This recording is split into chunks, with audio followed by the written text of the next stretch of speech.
Nigeria should not happen to anybody negatively. And then we make the point, we reiterate it, that hospitals, midwives, nurses, doctors, everybody working within that medical space, their primary responsibility is to save lives, beyond even the call of duty. And I think part of the investigation should include the behavior, the attitude, the response of the medical personnel at that Maitama General Hospital. Is there a case of negligence? Could lives have been saved if they responded more professionally? These are questions that should be raised. Number 3, the investigators, the security agencies, should not rule out any option. All of us have said, oh, the initial report we were given is that this was an armed robbery incident. Could there be other reasons behind this matter? Could this be an assassination?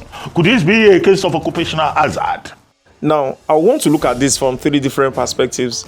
Number 1, if that lady were to be with a man, she probably would not have jumped, because the news now is that she jumped to her death. When they were reporting this news, they said she jumped, she was incapacitated, she was taken to the hospital rejected her, and eventually, before they could go and get identification for her, she died. That doesn't look plausible, because there is no how any hospital will see a young lady like that in a pool of blood or having some kind of medical trauma, and they will not take her in, especially a general hospital, because it's not a case of gunshots or bullet wound that they will not want to treat her. So thank God Arise News probably would have corrected that misinformation. But the thing is this, eventually later the hospital said she was brought in dead, so the hospital probably saw that this one probably had no pulse again, and then the hospital decided not to take her in, and then that was why Arise News anchor said before the person will come back, she has been taken to the morgue because she had died. So the hospital just took her straight to the morgue.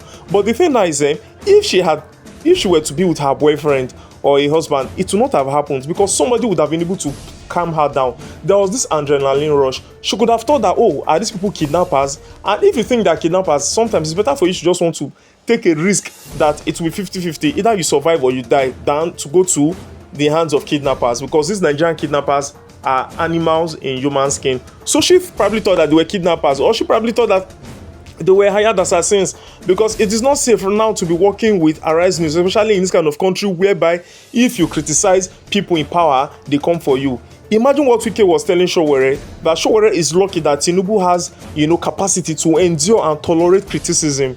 Is this that kind of person now you criticize and you hear people shooting, and meanwhile they've already shot at the security man? She must have heard the gunshot, and then they're telling her not to jump, not to jump. So the fear would make her jump because she's a lady. And now let's look at it from the other perspective. Now, first of all, I said that because probably she wasn't with a man. If she had to be with a man, she probably would not have jumped. The second thing I want to look at here is that what if they were assassins?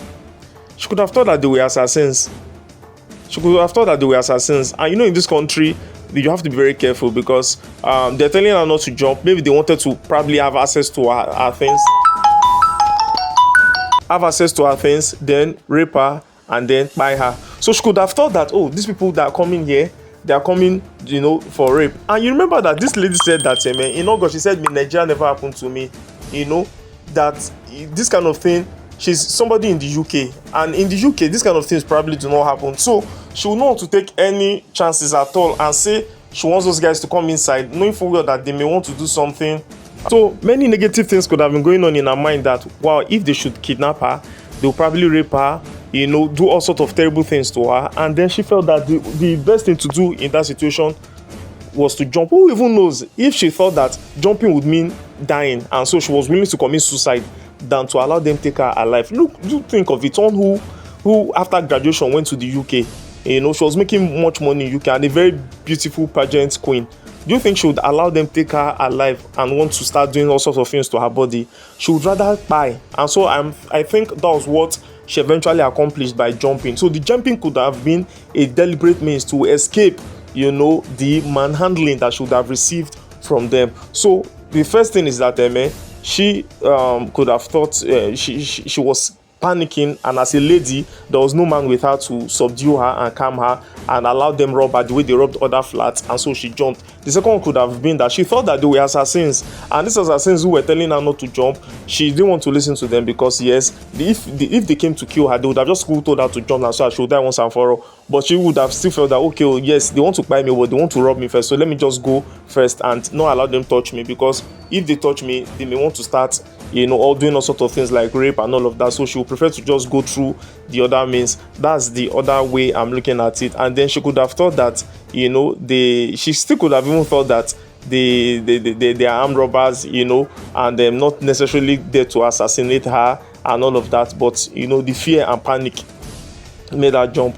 But whether she was the one who jumped to her death or not, the fact that she's dead means that those people who came to attack that house, in fact, and they even killed somebody, must be brought to justice. They must be brought to book. And I know, I trust the FCTA police. They will be able to apprehend those guys, no matter how. They must have left some trails. How can you come and rob in Abuja and you think that you won't be caught, especially when there are 15 of you? There's no how one of them will not confess, because these guys, they take hard drugs, they go to various different places, and so some of them will just go and start blabbing, and now we go that place that day, and now we won't go rob that girl, with the girl go jump, and we will not send the girl, we don't even kill the girl, the girl just go jump now, they toss in a lie.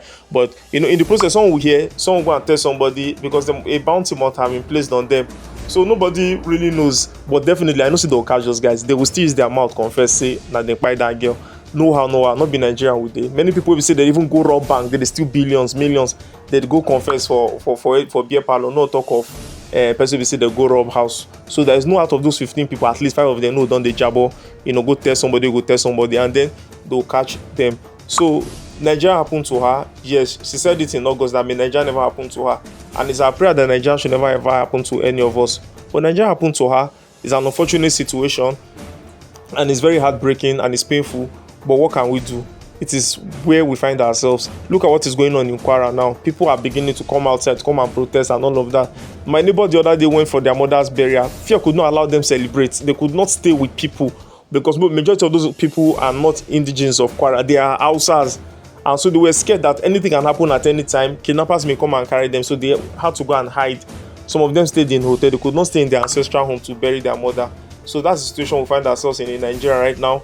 And Tinubu needs to do something about it, because it is now coming home. Before it used to be in Borno, Maiduguri, Sambisa. Now they are now coming, from Abuja, Kwara, Niger State, Kogi, and who knows, they will start coming to the south now.